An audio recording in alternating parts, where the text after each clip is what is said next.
여러분들 오늘 제대로 한 대 맞았습니다. 저는 사실 지금까지 사업을 꽤 열심히 하고 있다고 생각했는데 일단 제가 쿠팡에서도 팔고 있고 자사몰도 만들었잖아요. 그리고 상가에도 무인 자판기도 설치했고 공동구매도 진행하고 있어요. 또 앞으로 관광지에 자판기도 더 설치할 거고요. 배민으로 고객도 확보하고 지인이 운영하는 더벤티 매장이라는 곳이 있는데 거기서 참맛 우리도 판매해보고 공장이나 양로원 같은 단체 있잖아요. 그런 데서 영업도 하고 나중에는 이마트나 편의점, 학교, 군대 납품까지 고려하려고 했거든요. 그리고 최종적으로는 국내뿐만 아니라 해외까지 생각해서 알리익스프레스나 테무도 보고 있었어요. 저는 근데 이걸 전부 제 사업 구조라고 생각했습니다. 그런데 오늘 컨설팅 받다가 한마디 들었는데 저보고 그건 사업 구조가 아니고 판매 채널과 마케팅에 가깝다고 하더라고요. 뭔가 이게 뭔 소리지? 그러면 사업 구조가 대체 뭔데? 사업하는데 이것도 모르고 있었습니다. 제가 오늘 가장 크게 느낀 게 하나 있는데 사업을 시작하면 아마 저 같은 경우에는 계속 어디서 팔지를 계속 고민하고 또 계속 판로를 넓혀 나갈 생각만 했던 것 같아요. 쿠팡에 들어갈까 아니면 뭐 네이버 광고를 할까? 인플루언서를 쓰거나 오프라인 매장도 들어가 볼까? 또 뭐 편의점도 납품도 해볼까? 저도 그랬거든요. 그렇게 생각했거든요. 그런데 계속 새로운 곳에 판매한다고 해서 사업 자체가 좋아지는 건 아니라고 하더라고요. 오늘 컨설팅 받고 나서야 제가 판매처를 늘리는 것과 사업을 만드는 것을 같은 것으로 생각하고 있었다는 것을 알게 됐어요. 제가 생각했던 사업 구조는 화면으로 한번 보여드릴게요. 자판기나 쿠팡, 네이버, 가사몰이나 배민 공동구매, 프랜차이즈나 공장 단지나 양로원이나 세븐일레븐 학교나 굉장히 많이 있어요. 이거는 제가 생각했던 판매 채널인데 제가 컨설팅 하면서 설명했던 게 거의 이런 식이었어요. 현재는 자판기나 공동구매, 쿠팡이나 네이버, 자사몰에서 팔고 있고 앞으로 이 관광지에 무인 자판기를 확대하고 배민에서 지역 고객을 확보하고 더벤티 프랜차이즈 매장에서는 또 그런 게 있더라고요. 뭐 더벤티의 제품뿐만 아니라 직접 만든 거나 뭐 B2B처럼 다른 상품을 판매를 할 수 있더라고요. 그래서 지인이 더벤티 매장을 하고 있어서 이 더벤티에서도 제품을 팔고 공장처럼 유동인구가 밀집되어 있는 곳에서 단체 영업도 한번 하고 이마트나 세븐일레븐 같은 곳에 대형 유통도 들어가고 여기 보시면 제품을 멸균이나 스틱 형태로 만들어서 해외 진출까지 가고 마지막으로는 이 건강 담은 카페를 프랜차이즈 하겠다고 했습니다. 듣기에는 사실 굉장히 커 보이죠. 저도 엄청난 계획이라고 생각을 했었거든요. 그런데 이게 그림으로 그려보니까 이상하더라고요. 참맛소무디 하나에서 여기저기 화살표만 뻗어나가고 있어요. 그럼 이게 왜 사업 구조가 아니었을까? 여러분들 잘 보세요. 자판기는 어디에서 파는 거죠? 쿠팡이나 네이버 같은 경우에도 어디에서 파는 거고 이마트도 어디에서 파는 거잖아요. 이게 생각해보면 정말 간단하잖아요. 자판기랑 쿠팡이나 네이버도 그리고 이마트도 결국 이거를 어디서 파느냐잖아요. 전부 판매하는 장소와 방식이 그리고 관광객이 시음하는 것이랑 관광 강의를 통해 제품을 판매하는 거나 이거는 제가 인플루언서한테 자동 이메일 발송 프로그램인데 이걸 통해서 인플루언서에게 제품을 보내는 것은 결국 고객을 데려오는 마케팅에 가깝잖아요. 사실 뭐 공장이나 양로원에 직접 찾아 계약을 따는 것은 영업이고 그런데 저는 이거를 전부 한 바구니에 넣어서 이게 제 사업 구조라고 말하고 있더라고요. 그러면 사업 구조는 뭐냐? 사업 구조는 결국 누구에게 무엇을 어떻게 판매하고 어떻게 반복 매출을 이뤄지고 어떻게 하면 확장을 할 거냐. 제가 오늘 이해한 사업 구조는 이거더라고요. 즉 누구에게 어떤 제품을 제공하고 어떤 방식으로 돈을 벌고 그 돈이 또 어떻게 반복해서 들어오고 이 규모가 커질수록 어떻게 더 강해지는가. 이거를 정량적으로 표현할 수 있어야 돼요. 쉽게 말하면 어디서 팔 것이냐가 아니라 어떻게 돈이 계속 들어오는 회사를 만들 것이냐. 이게 사업 구조였습니다. 이걸 제 참마 사업에 다시 한번 대입해보면 소비자한테 직접 판매하는 D2C 구조입니다. 관광객들 있죠. 그리고 자판기나 배민, 온라인을 통해서 판매하죠.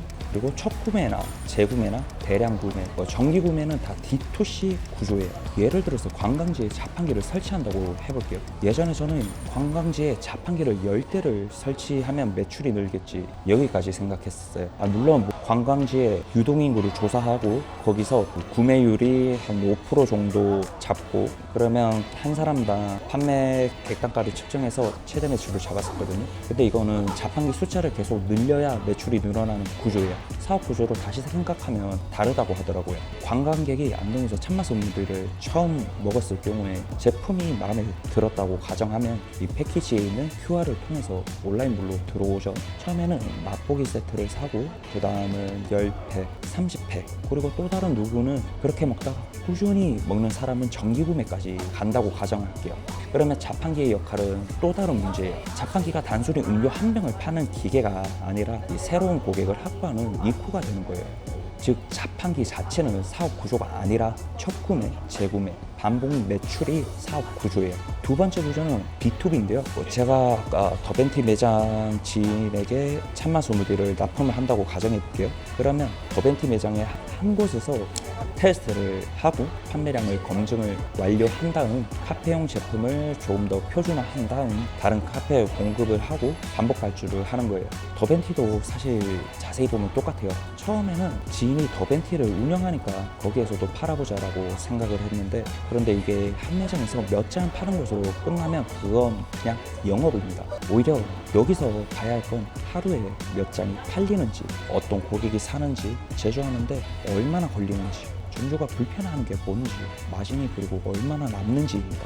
그리고 그걸 바탕으로 다른 카페에서도 쉽게 판매할 수 있는 참맛 스무디 베이스나 제품을 만든다면 이야기가 달라지죠. 카페 한 곳이나 카페 10곳, 결국에는 카페 100곳까지, 그리고 그 카페들이 매달 다시 주문한다면 그때는 이건 B2B 반복 납품이라는 사업 구조가 생기죠.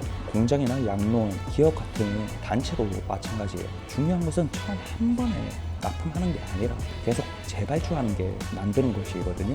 그리고 세 번째 구조가 최종적으로는 프랜차이즈인데, 건강 담은 카페가 참맛 스무디로만 지금은 시작했지만은 제가 이번 주 목요일부터 손질말하고 참맛을 원물을 껍질을 까서 판매하니까 관심 있으시면 고정 댓글 한번 참조해 주세요. 그리고 아무튼 참맛 스무디를 지금은 개발했지만 앞으로 참맛 찹쌀 크림떡이나 참맛 관련 디저트나 기타 제품을 만들어서 각 가맹점에 공급을 하고, 그리고 원재료 공급과 로열티를 제가 먹으면 최종적으로 카페의 프랜차이즈입니다. 매장이 잘 되면 당연히 가맹점을 늘리면 되겠지 정도로 생각했거든요. 그런데 이 프랜차이즈 역시 매장 숫자가 핵심이 아니에요. 메뉴가 표준화되어 있어야 하고 원가가 계산되어 있어야 되죠. 또 누가 만들어도 같은 품질이 나와야 하고 원재료를 안정적으로 공급할 수 있어야 합니다.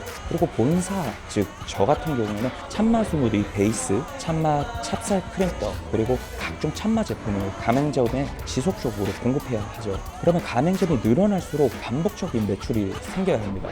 그게 프랜차이즈의 사업 구조예요. 그래서 제 사업을 다시 한번 정리를 했거든요. D2C는 첫 구매, 재구매, 대량 구매, 정기 구매가 사업 구조라면 B2B는 첫 납품, 판매 검증, 재발주, 정기 납품이 사업 구조고, 프랜차이즈는 가맹점에서 제품 공급을 하고 로열티를 먹으면서 가맹점을 확대하는 게 사업 구조예요. 그리고 제가 만들어야 하는 것은 이 판매처 100개가 아니라 3개의 반복 수익 구조예요. 그러다 보니까는 목표가 살짝 바뀌기 시작했어요. 이 개인 고객은 반복 구매, 기업과 카페는 반복 발주, 프랜차이즈는 원재료 공급과 로열티. 그러면 판매량이 자연스럽게 올라가면 생산량도 늘어납니다. 당연한 거겠죠. 생산량이 늘어나면 제조 원가가 낮출 수 있고, 원가가 낮아지면 다시 더 많은 판매처에 들어갈 수 있지.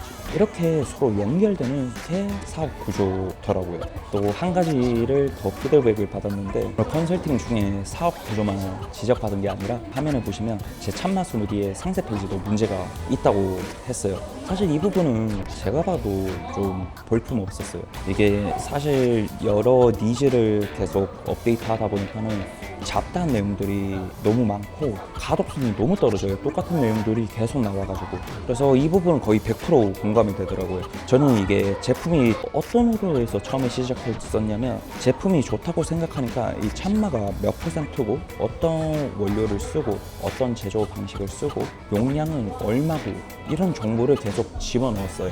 그래서 이 제품은 왜 다른 참마 제품이랑 차별성을 두냐인데, 그 부분이 제가 밑에 보시면 있는데, 이렇게 뭐 삼투압 공정이라던가 저가의 추출이라던가 그런 강력한 호킹 멘트들이 초반에 나와야 되는데, 그런 내용들이 계속 보완하다 보니까 뒤쪽으로 나오더라고요. 그래서 사람들이 뭔가 기억을 남기가 쉽지도 않고 초반 잡을 수 있는 그런 후킹 전략이 많이 부족했었어요. 제가 실제로 이 제품을 만들면서 신경 썼던 부분이 따로 있었어요. 첫 번째는 바로 삼투압 공정인데, 그리고 두 번째는 저가열 공정입니다. 이걸 통해서 영양소를 최대한 파괴를 덜하게 만들었고, 그 세 번째가 혈당이 높으신 분들을 고려해서 비정제 원당을 사용해서 낮은 GI 지수를 사용했었거든요. 그리고 네 번째는 저희는 물을 사용하지 않고 멸균 우유를 사용하거든요. 이게 일반 우유를 사용해도 되는데, 이게 40, 50대 분들이 소화력이 떨어지는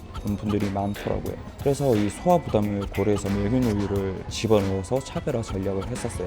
근데 지금 보면 네이버 스마트 스토어인데 우유에 관련된 내용이 없어요. 제가 쿠팡에는 올렸는데 여기에는 딱히 넣은 게 없네요. 보여줘야 했던 거는 기능을 무작정 많이 나열하는 것이 아니라, 우리는 참마 스무디 하나를 만들면서 왜 이런 재료 공정을 선택했는지에 대한 거였어요. 즉 무엇을 넣었나, 그러면 왜 이렇게 만들었는지, 이 차이가 굉장히 크다고 하더라고요. 제품 설명을 만드는 게 아니라 제품을 만든 이유와 기준을 보여줘야 된다고 하시는데, 이 사업 구조와 상세 페이지가 사실 같은 문제였습니다. 생각해보니까 오늘 지적받은 두 가지 문제가 사실 똑같은데, 생각해보니까 오늘 지적받은 두 가지 문제가 사실 똑같은데, 이 사업에서는 쿠팡이나 자판기, 네이버나 이마트처럼 또한만 나열하고 있었고, 상세 페이지는 참마나 우유, 비정제 원당이나 제조 방법처럼 특징만 나열하고 있어요. 둘 다. 그래서 이 핵심이 뭔데? 이 부분이 빠져 있거든요.